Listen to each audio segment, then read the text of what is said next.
ከዚህ አትለፍ ይሄ እኔ ባውንደሪ ነው አሁን ምንድነው ያደረገው መስመር ነው ያሰመረው ጓደኛዬ ጠይቀኝ እንዴት አልሰጣትም ብላ ትሰጣታለች ሰኞ ከትምህርት ቤት ይደወልላታል ይሄ የማይሆን ነገር መቼ ነው የምታገቢው ሊሏት ይችላል አንቺ አታገቢም እንዴ መቼ ነው የምታገቢው ከዛም አልፎ እድሜሽ እኮ እየሄደ ነው ሊሏት ይችላል ይሄውን ባውንደሪ ጥሩ ጓደኛ ያላቸው ሰዎች የተሻለ ያምሮ ጤና አላቸው ምን ያድርጉ ሲገናኙ 3-4 ቢሆኑ የማይወዱትን ነገር ይነጋገሩ እኔ እኮ የኛው እኮ አልወደውም ትበልና ትንገራቸው ወይም ይንገረው ያው እንትን እያልኩ ነው እንጂ እቺኛዋን ቀልድ አልወዳትም ለምሳሌ በአካል ላይ የሚቀለዱ ቀልዶች አሉ በቆዳ ቀለም በቁመት ርዝመት ማጠር እንደዚህ የሚቀለዱ ቀልዶች አሉ ላይወደው ይችላል እሱ ላይወደው ይችላል ግን ዝም ብሎ ይስቃል ግን ሁሌ ይከፋዋል ውስጡን ያብሰለስላል በጣም ስለዚህ ጓደኛሞች ከሆኑ ግልጽነት ማምጣት አለባቸው እቺኛዋን ነገር ነው የማልወዳት እንደውም እቺን ፕሮግራም አብረው አይተው መነሻ ሊያደርጉት ይችላሉ ይሄኛውን ነገር አልወደውም ማለት ሌላ እኛ ሜዲካል ስኩል እያለን ሕክምና ተማሪዎች እያለን ጓደኛሞች ሲያወሩ ወንዶቹ ጓደኞቻችን አንቺ ይባባላሉ እና አንቺ ያጠናሽ እንደው ዛሬ በጣም እያጠናሽ ነው ደግሞ በጣም አሪፍ ሰራሽ ፈተናውን ይባባላሉ አንድ ቀን ከመሐከላችን አንዱ በጣም ዲሲፕሊን የሆነ ጓደኛችን ነው ተነሳና አንድ ጊዜ ይቅርታ አድርጉልኝ አለ እኔ አለ አንቺ ሲሉኝ አልወድም አለ ስለዚህ አንቺ አትበሉኝ አለ ስታወሩ አንቺ ምናምን እናንተ ከፈለገ እኔ ግን አትበሉኝ እኔ ወንድ ነኝ አንቺ መባል አልፈልግም ማለት የሴትነትን ማሳነስ ሳይሆን ግን ወንድ ነው እውነት ነው ከዛ ቀን ጀምሮ ሁሉም ተማሪ እሱን ማንንም ሰው አንቺ አይለው አሁን ምንድነው ያደረገው መስመር ነው ያሰመረው አሰርቲቭነስ ማለት በህይወትሽ የምታሰምሪው መስመር ነው ከዚህ አትለፍ ይሄ እኔ ባውንደሪ ነው ባውንደሪውን አስመር ያለሁና በቃ ጓደኞች እንዲያትበሉኝ ማለት አሰርቲቭነስ ነው መብታችንን ማስከበር ማለት ነው ማስከበር መስመርሽን ማስመር የማትወጂውን ነገር መናገር ይሄን አልወድም እንዲህ ሲሉኝ አልወድም ማለት እሱ አሰርቲቭነስ ጓደኝነት ላይ ይሉኝታ ሲይዝ አንዷ ለምሳሌ የልጇን ትምህርት ቤት ልትከፍል ነው ሰኞ ትምህርት ቤት መክፈል አለባት ቅዳሜ ጓደኛዋ ትመጣና ብር አበድሪኝ ትላታለች ከባልሽ ባል ይበልጣል ሽሮ አበድሪኝ ነው ማለት ነው በቃ ሽሮ አበድሪኝ አይ ይበልጥ ባልሽ ከባል ይበልጥ ማለት መቻል አለባት አሁን እሷ ብታበድራት ጥሩ ነው ብትሰጣት እኮ ጥሩ ነው ግን የልጇን ትምህርት ቤት ሰኞ መክፈል አለባት ግን በይሉኝታ ምን ታረጋለች ጓደኛዬ ጠይቀኝ እንዴት አልሰጣትም ብላ ትሰጣታለች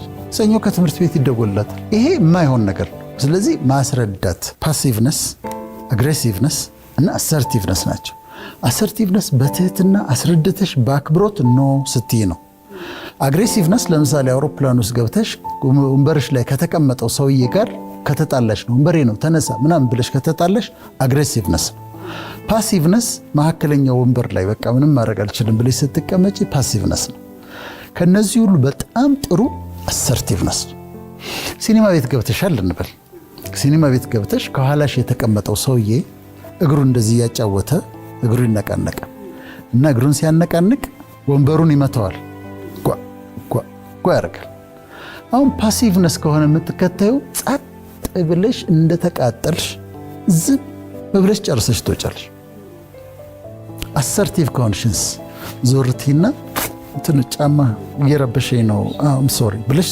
በአክብሮት በትህትና ህይወትሽን ይለውጠዋል አሰርቲቭነስ በጣም ይለውጠዋል ጓደኝነት በሚውቹዋል ሪስፔክት ላይ የተመሰረተ ነው እርስ በርስ በመከባበር ላይ መመስረት አለበት በኢምፓቲ ያንቺ የሚሰማሽን ስሜት እኔ ተሰምቶኝ ባንቺ ቦታ ያረኩ ራሴን እያየሁ በዛ ላይ የተመሰረተ ነው በጥቅም ላይ መሰረተም ጥሩ ጓደኛ ያላቸው ሰዎች የተሻለ ያምሮ ጤና አላቸው ያ ግን የሚሆነው ተነጋግረው የሚወዱትንና የማይወዱትን ነገር ተነጋግረው ይቺን አልወድም ሁለተኛ እንዲህ እንዳትሉኝ እንዲህ ስትሉኝ አልወድም ለምሳሌ ባገኙት ቁጥር መቼ ነው የምታገቢው ሊሏት ይችላሉ አንቺ አታገቢም እንዴ መቼ ነው የምታገቢው ወይም ደግሞ ከዛም አልፎ አሁን ባውንደሪ ተመልከች ከዛም አልፎ እድሜሽ እኮ እየሄደ ነው ሊሏት ይችላል ይሄውን ባውንደሪ ባልና መጣልሽም ይመጣል ይሄ ነገር እሷ በተገናኙ ቁጥር ዳውን የሚያረጋት ከሆነ ስትለያይ ከነሱ ጋር ተጫውታ ስትለያይ ከፍቷት አንድ ሳምንት የምትቀመጥ ከሆነ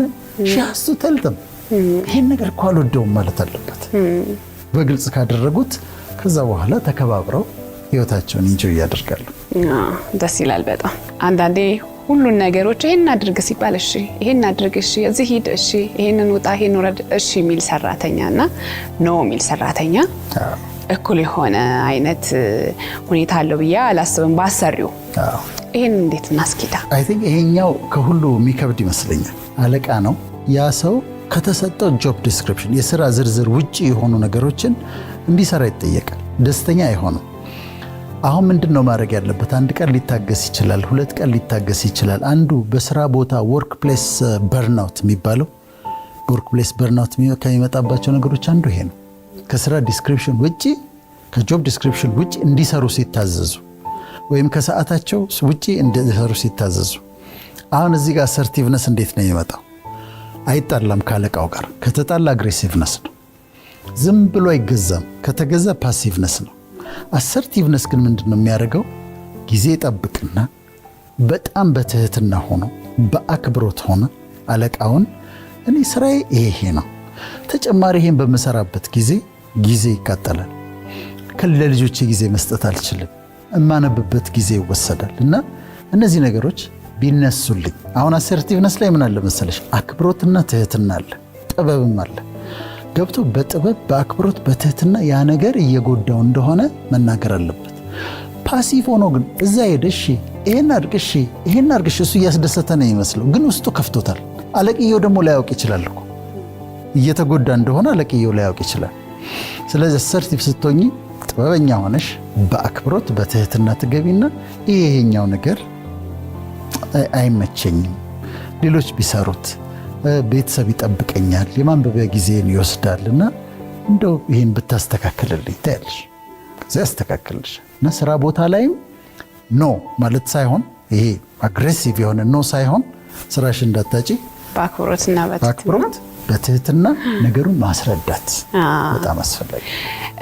ይሄ ሁሉ ነገር ሲሆን ይደጋገማል፣ ጊዜ ይወስዳል፣ እድሜያችንን እውቀታችንን ብዙ ነገር ልናጣበት እንችላለን። ኖ በማለት ውስጥ መቼ መሆን አለበት? ኖ የምንለው መቼ መሆን አለበት? ማውቃት ያለበት ኖ የምንለው ቅድም እንዳልነው በህይወታችን ወሳኝ የሆነ አሁን ለተማሪዎች እንደነገርናቸው ህይወታችንን የሚጎዳ ከሆነ አእምሯችን ላይ ጭንቀት እያመጣብን ከሆነ አንዛይቲ እያመጣብን ከሆነ ያ ጉዳይ ለምሳሌ ቃላቱ፣ ቀልዱ ጭንቀት እያመጣብን ከሆነ ድብርት እያመጣብን ከሆነ ዲፕሬሽን ያንን ነገር ካሳለፍን በኋላ ሄደን ዳውን ሆነን የምንቀመጥ ከሆነ ዲፕሬሽን እያመጣብን ከሆነ የአእምሮ ጤናችንን እየጎዳብን ከሆነ ማንበቢያ ጊዜያችንን የሥራ ጊዜያችንን እየጎዳብን ከሆነ እነዚህ ነገሮች ነው ማለት አለብን። በየቀኑ ብዙ የኢንተርቪው የቃለ መጠይቅ ግብዣዎች ይመጡልኛል። ሁሉን እሺ ብልስ እችላለሁ? አልችልም።